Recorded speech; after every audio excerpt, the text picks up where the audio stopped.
Hello everyone. आज हम question number 6.6 करेंगे, क्लास 12 एनसीईआरटी यानी 6 चैप्टर। क्वेश्चन बहुत अच्छा है, सीबीएसई सैंपल पेपर में भी आया हुआ क्वेश्चन है। तो पहले तरीका देख लेते हैं कि क्या क्या इसमें यहाँ पर गिवन है।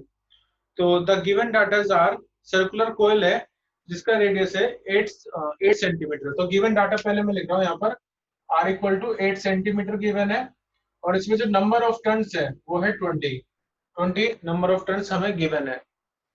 is rotated about its axis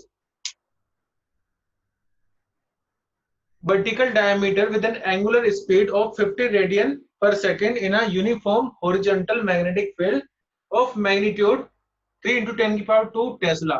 देखो इसमें आपको एंगुलर स्पीड दे रखी है, एंगुलर स्पीड रेडियन पर सेकंड मतलब ओमेगा। ओमेगा कितना है यहाँ पर, मैं ऐसा यूनिट से पहचानूंगा कि वो ओमेगा है या एफ है। अगर एफ यानी कि जनरल फ्रीक्वेंसी होती तो हर्ट्ज होती यूनिट, यहाँ पर रेडियन पर सेकंड है मतलब वो ओमेगा है। तो यहाँ पर मैं लिख सकता हूँ वो है 50 रेडियन पर सेकंड। इसके अलावा मैग्नेटिक फील्ड गिवन है जहां पर वो रोटेट कर रही है, घूम रही है। बी की वैल्यू गिवन है 3 into 10 की पावर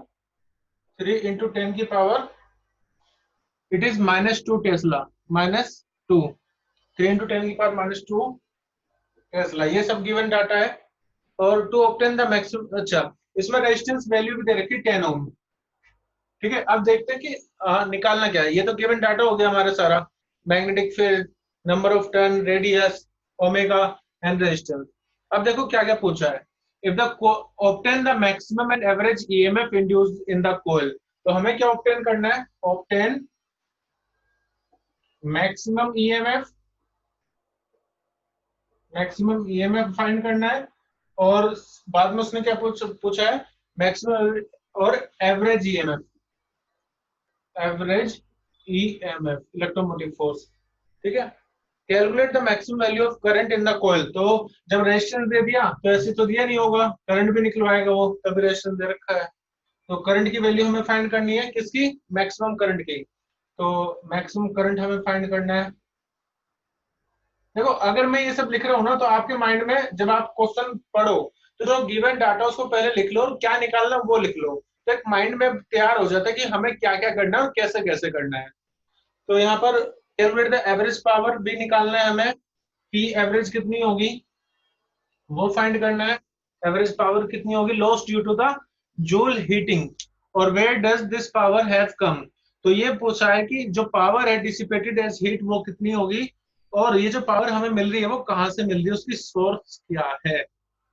ओके, तो ये सब गिवन डाटा है और क्या निकालना है वो मैंने आपको बता दिया। अब मैं आपको क्वेश्चन समझाता हूँ, क्वेश्चन में पूछा क्या है। ठीक है, अब देखो बेटा, हमें पता है इलेक्ट्रोमैग्नेटिक इंडक्शन कुछ चीज होती है। क्या होता है कि जब फ्लक्स चेंज हो रहा हो तो ईएमएफ जनरेट होगा।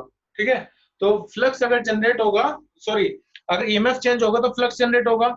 और हमें पता है फॉर्मूला क्या होता है बेटा, ईएमएफ का equal to d phi upon d T.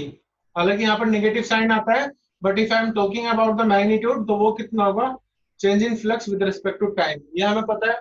अब देखो देखो मैं क्वेश्चन के अलावा उसकी पीछे की कहानी भी समझाऊंगा, ऐसा नहीं कि बस फॉर्मूला लिखा और क्वेश्चन कर दिया, ऐसा नहीं है। मैं क्वेश्चन के अलावा कुछ चीजें बताऊंगा, यहाँ पर कंसेप्ट बताऊंगा। अब ईएमएफ जो है वो कब कब क्रिएट होगा, जब फ्लक्स में चेंज आएगा विद रिस्पेक्ट टू टाइम। और हमें पता है फ्लक्स इक्वल टू क्या होता है, मैग्नेटिक फ्लक्स क्या होता है, बी डॉट ए, या फिर बी ए कोस थीटा। और थीटा क्या होता है, angle between magnetic field and area vector. ठीक है, जैसे मान लो मैंने एक कोयल ली हुई है यहाँ पर, अगर इसमें मैग्नेटिक फील्ड इस तरह से जा रही है और इसका जो एरिया वेक्टर होगा वो क्या होगा, परपेंडिकुलर टू द प्लेन। ठीक है, तो हमें यहाँ पर जो एंगल देखना है वो डायरेक्शन ऑफ मैग्नेटिक फील्ड क्या है, और इस वेक्टर का, इस एरिया का वेक्टर, नॉर्मल वेक्टर कहाँ है। ऊपर की तरफ से देख रहा हूं तो बाहर हो जाएगा, नीचे की तरफ से देखूंगा तो वो बाहर की तरफ हो जाएगा, हमेशा outward normal to the surface, वो होता है एरिया वेक्टर। तो थीटा आपको पता होना चाहिए किस किसके बीच का एंगल है। अब देखो ईएमएफ कब मिलेगा, जब फ्लक्स में चेंज होगा। फ्लक्स में कब कब चेंज हो सकता है वो देखते हैं। तो देखो अगर मैं मैग्नेटिक फील्ड, मेरी टाइम वेरिंग है, मैग्नेटिक फील्ड चेंज हो रही है तो फ्लक्स में चेंज आएगा। एरिया अगर वेरिएबल है, ठीक है, तो भी फ्लक्स में चेंज आएगा। और अगर theta between the magnetic field and normal vector of the area, अगर थीटा वेरिएबल है तो भी फ्लक्स में बदलाव आएगा। अब मुझे पहचानना है कि इस क्वेश्चन में क्या चीज चेंज हो रही होगी। ठीक है, अब देखो मैग्नेटिक फील्ड यहाँ पर फिक्स था, मैग्नेटिक फील्ड गिवन है, ये टाइम पर डिपेंड नहीं कर रहा, तो यहाँ पर मैग्नेटिक फील्ड की वजह से तो ईएमएफ जनरेट नहीं होगा।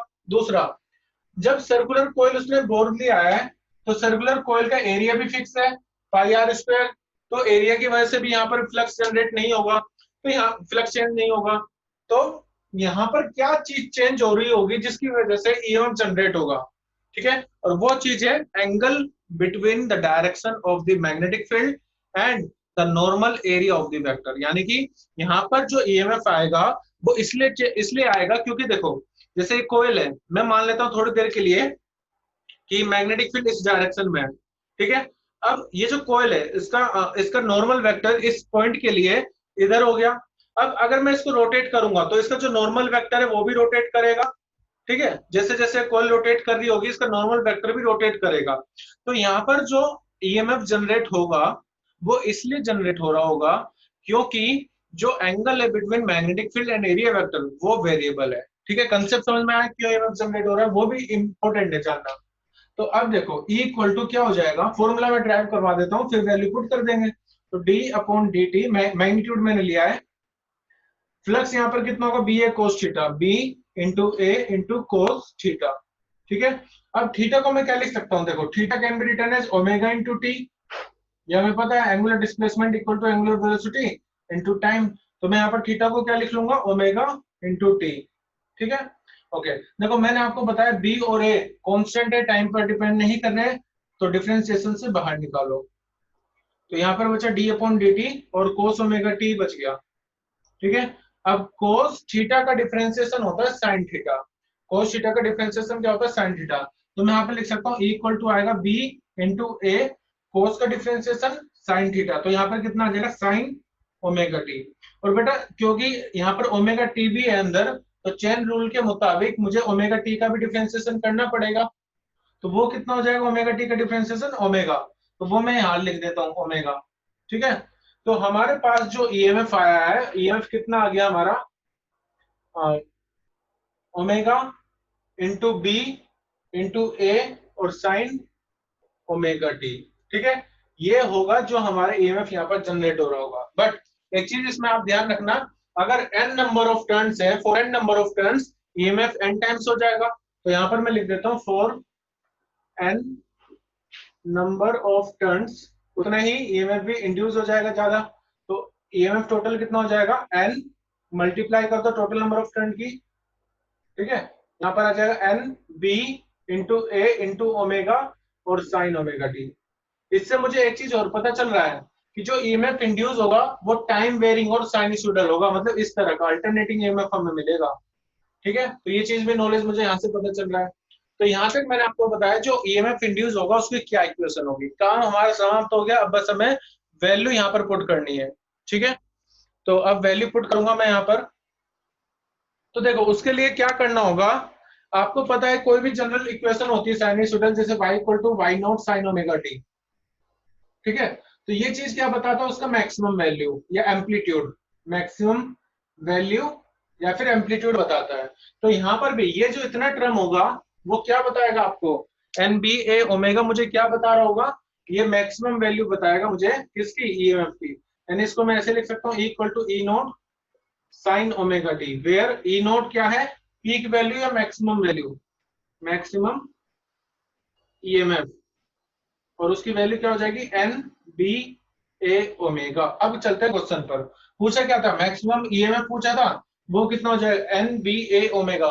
ठीक है, तो नंबर ऑफ टर्न्स की वैल्यू कितनी है हमारे पास 20 इंटू मैग्नेटिक फील्ड की वैल्यू है 3 इंटू 10 की पावर माइनस 2, एरिया है पाई आर स्क्वायर हो जाएगा पाई, और रेडियस को मैं एसआई यूनिट में क्या लिख सकता हूँ यहाँ पर, radius can be written as 8 into 10 की पावर माइनस 2 मीटर में, तो वो मैं यहाँ लिखूंगा एरिया पाई आर स्क्वायर यानी कि 8 इंटू 10 की पावर माइनस 2 का स्क्वायर इंटू ओमेगा गिवन है हमें 50।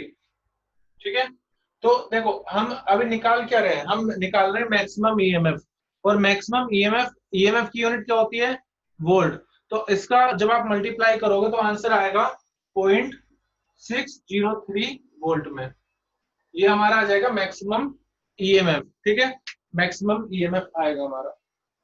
अब नेक्स्ट क्या पूछा है, एवरेज पावर पूछी है, और पहले एवरेज ईएमएफ निकाल लेते हैं, ठीक है। तो अगर आप मैथमेटिक्स बैकग्राउंड से है तो आप साइन थीटा का इंटीग्रेशन करते हैं करेंगे तो for a complete cycle sine theta की वैल्यू 0 आती है, या इसको हम ऐसे भी बोल सकते हैं एवरेज वैल्यू चाहे साइन फंक्शन हो या कोस फंक्शन हो, फॉर अ कंप्लीट साइकिल उनकी वैल्यू 0 आती है। कैसे समझा देता हूं, देखो जितना यहाँ पर आप देख रहे होंगे जितनी पॉजिटिव वैल्यू है, ठीक है, हाफ साइकिल के लिए उतनी नेगेटिव वैल्यू है। तो कंप्लीट साइकिल के लिए हम क्या कह सकते हैं कि नेट एवरेज वैल्यू कितनी आएगी, 0। तो यहाँ पर मैं लिख सकता हूं कि अगर एवरेज ईएमएफ आपको निकालना है, एवरेज ईएमएफ, ठीक है, तो वो क्या आएगा, आप इसका एवरेज लोगे वो कितना आएगा, 0। क्यों 0 आता है, क्योंकि साइन थीटा का जब आप इंटीग्रेशन करोगे फॉर अ कंप्लीट साइकिल तो वो 0 आएगा, ठीक है। इंटीग्रेशन का यूज करके आप वो प्रूफ भी कर सकते हैं।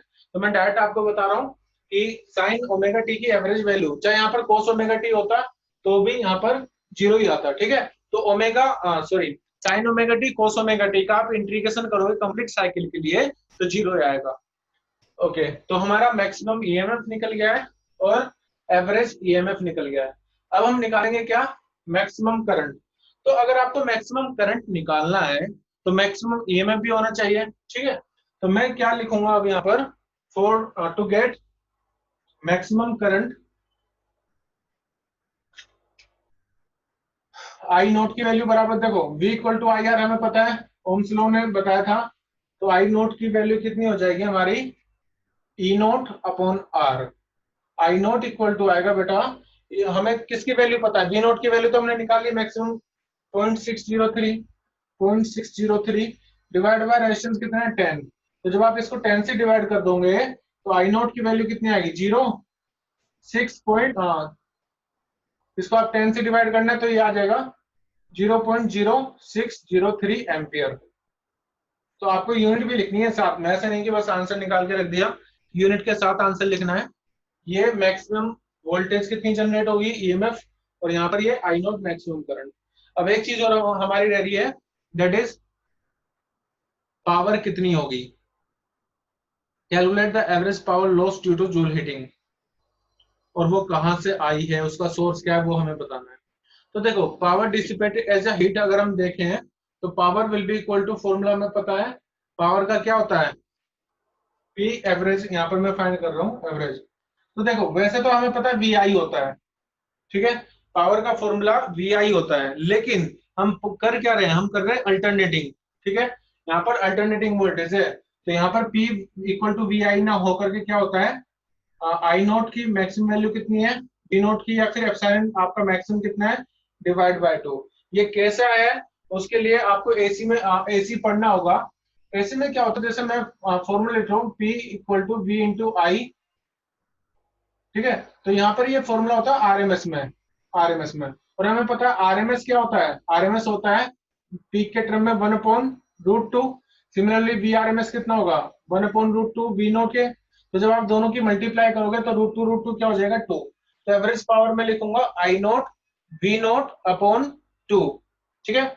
ओके, तो आई नोट की वैल्यू ये रही, ई नोट की वैल्यू ये रही, और उसका हाफ कर दो, you will get your answer. तो मैं लिख सकता हूँ पी एवरेज हमारा आएगा 0.0603 मल्टीप्लाई बाय ई नोट की वैल्यू 0.603 डिवाइड बाय 2, ठीक है।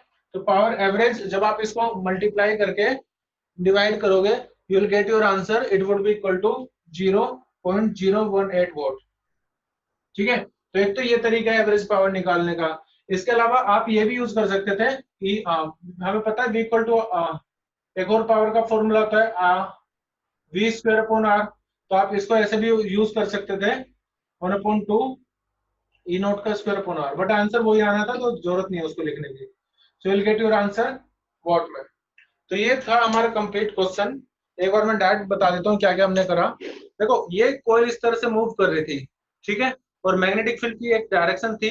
तो जब ये मूव कर रही थी तो इसमें ईएमएफ जनरेट हुआ, और ईएमएफ जनरेट होने की वजह से यहाँ पर करंट तो मिलेगा ही, पावर भी देखा। अब ये सोर्स भी पूछा था, ये पावर कहाँ से आई है। तो देखो ये पावर जब ये मूव कर रही है तो कुछ तो ऐसा एक्सटर्नल सोर्स है ना जो इसको मूव करवा रहा है। तो जो बाहर से एक्सटर्नल पावर हम लगा रहे हैं ना इसको मूव करवाने में, वही पावर एज अ हीट और एक एज इलेक्ट्रिकल पावर हमें मिल पा रहा है। मतलब मैकेनिकल पावर कन्वर्ट हो जा रहा है किसमें, इलेक्ट्रिकल पावर में। तो ये था कंप्लीट सॉल्यूशन 6.16। तो आप इस तरह के मुझसे डाउट पूछते रहिए। मिलते हैं नेक्स्ट क्लास में, तब तक के लिए पढ़ते रहिए, बढ़ते रहिए।